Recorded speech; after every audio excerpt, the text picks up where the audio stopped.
Okay, everybody, welcome back to Darksiders Comics, and we're going to do a review about the Invincible Iron Man number 143 by Marvel Comics. This is a fun comic. I believe this is the first appearance and the origin of Sunturion. Not entirely sure. Don't quote me on that. So, what is this all about? It's about Iron Man went into space and he discovered some kind of a secret space facility, and it's been, you know, he thinks there's some illegal activity here, and he's going to investigate.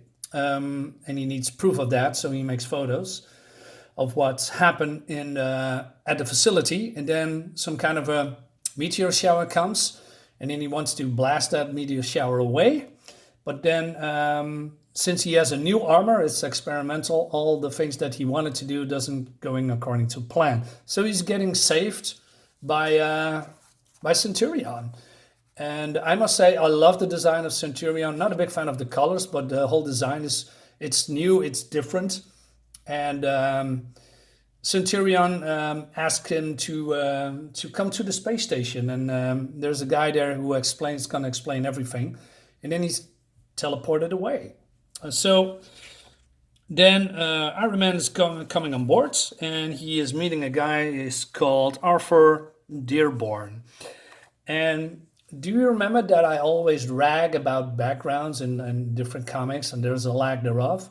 This is the opposite. This is exactly what I mean when it comes how important it is to have backgrounds, wide shots, and that that's important to the storytelling, but it's also important for you as a reader to get immersed into that setting. This, even though it's in space, it has plenty galore of backgrounds and wide shots. I love it. By the way, it's being drawn by Bob Layton, and Bob Layton is believed one of the best or most famous Iron Man artists there ever was. Inked. I'm sorry. Oh no, so it's Bob Layton. I'm sorry, it's by Plot and Finished Art, and John Romita Jr. is the artist, and David Michelini is the plot and writer. So, Bob Layton can draw a kick-ass Iron Man. He's very good. So Iron Man is getting invited, and basically Arthur Dearborn is explaining everything that that this is well, let's say Iron Man is a little bit being of a dick here because Arthur says, "Hey, do you want something to drink and to eat?" And then Iron Man says, "Hey, I'm not coming here for chit chat. I come here to get answers." And he basically threatens them to do it or else, which is a little bit weird. I mean, Iron Man, you are not the boss of this guy. You have no jurisdiction here, so lay off the testosterone, man. And Arthur is explaining that he thinks that when it comes to the future, and if there ever is going to be a war, it's going to be about energy. So basically, he worked with Roxxon, and he made a space station, some kind of, and it's called what's his name?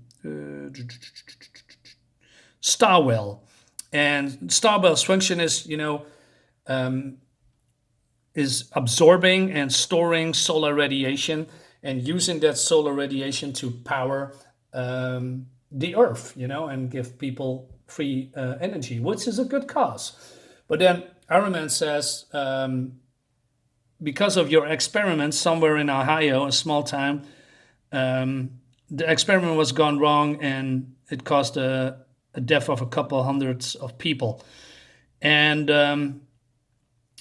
Arthur regrets that, but also said, yeah, well, it's about progress, and once it's a few lives, the people just trying to get away with murder.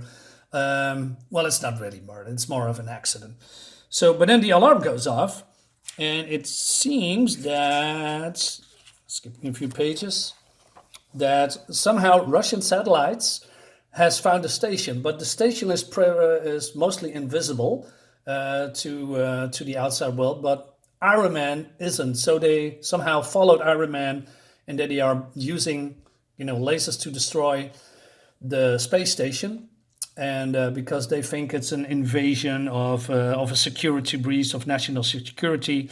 So Iron Man wants to go out, and it reveals that Arthur, of course, is Sunturion, and he teleports away and battles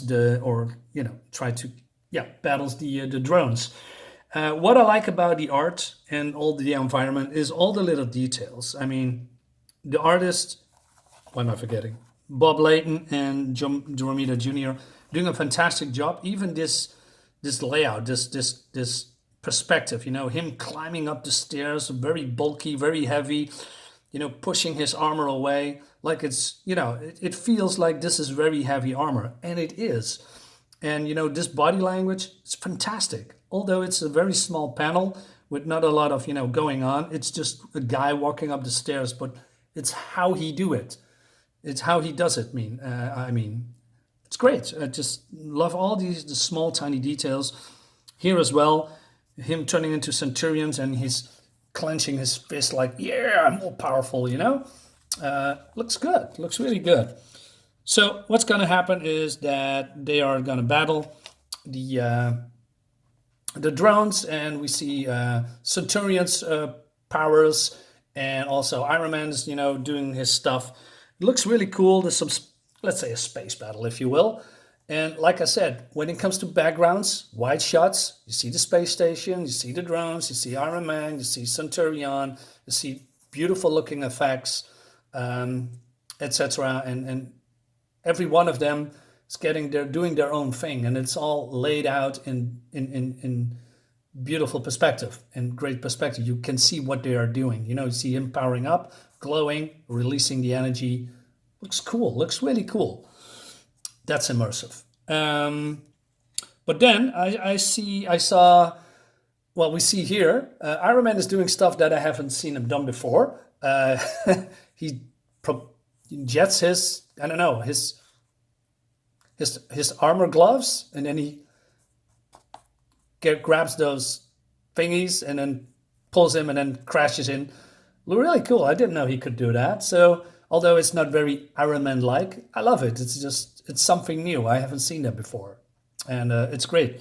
So, but then we see Centurion doing his stuff, but then he also thinks, I need to go to the source. I need to go to the command center and to Russia, and he's going there. But what I didn't know is that his teleportation capabilities is reaching so far that he is going to Russia, somewhere in Moscow. He appears there using the whole Star Trek glowing thingy, like you see in the Star Trek television series, before they're teleporting away. And he destroys the whole computer, the data banks, the recording banks, and so basically that the Russians cannot see and know where the space station is, which is really cool. So he's going back to the station, but somehow Iron Man noticed that Sunturion wasn't there anymore, and he figured out that he probably is going to the control center in Moscow. How do you know that, Mr. Iron Man? But okay, so he's gonna. Also, I'm gonna. Speaking of backgrounds, come on, look at this. Look at this reflection. It's great. Looks so cool. Also, here all the things going on in the space station. Looks freaking fantastic. So then, Starwell. What's his name again? Why am I forgetting? I'm a sucker. Oh yeah, Arthur. Arthur is getting hit by one of Roxxon, big shots on a gigantic television screen. And then that guy says, "Hey, who is that guy behind you?" Iron Man. And he said, "I'm going to shutting it down because you are doing illegal activities." And this guy is going nuts. And he said, "You know what? You betrayed us, Sunturion, and I'm going to blow the whole station up because he doesn't want to have, he wants to destroy the evidence that it's Roxxon technology in there. Roxxon is a shit company." But Iron Man was thinking ahead, and he just disabled the exploding thingy. He disconnected the self-destruction mechanism.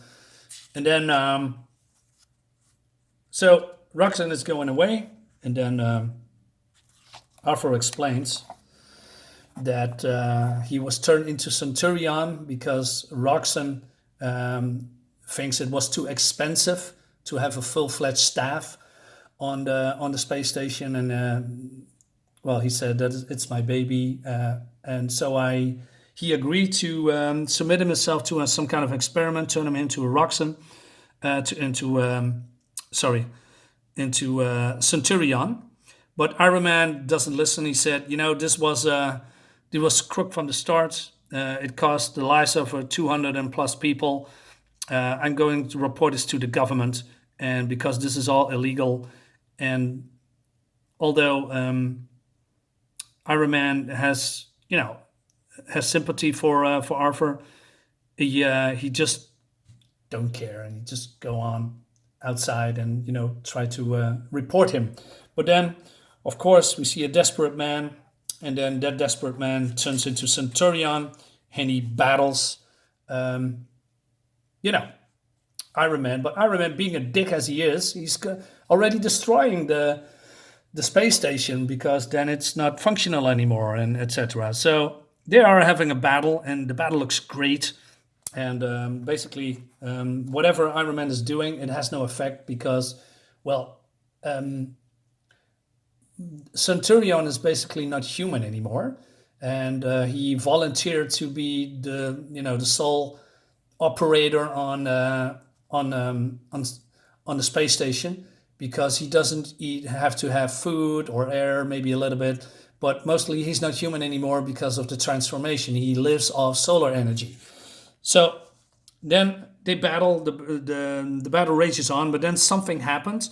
Some compartment is flying off into, letting loose of the space station. And then the last shot, don't want to show it, but I'm going to show it anyway. Sunturion has a shock on his face, and it seems that the space station is, pulled into the gravitational forces of the Earth. Ha! Jesus Christ. And it's going to crash. And that's basically the end of this book. So, yeah, I love every second of it. It's a great villain, quote-unquote villain, although I don't think he's a villain here. Iron Man is being a dick here, but, I know why he's doing it. And I like the art is fantastic. And it has a lot of backgrounds and perspective and wide shots. That's what I like. So, yeah, I give it a big thumbs up. I need to get the next one. Like I said, I just buy random comics and just review them just for fun, but I'm invested in this storyline, so I want to know what's going on after this. So yeah, we're gonna wrap it up. Thanks for watching, everybody. I hope you like this my review, and I hope you give it a thumbs up. If you don't, give it a thumbs down, but I'd rather have you give it a thumbs up. That would be better. And share my video and subscribe to my channel. I'll see you next time.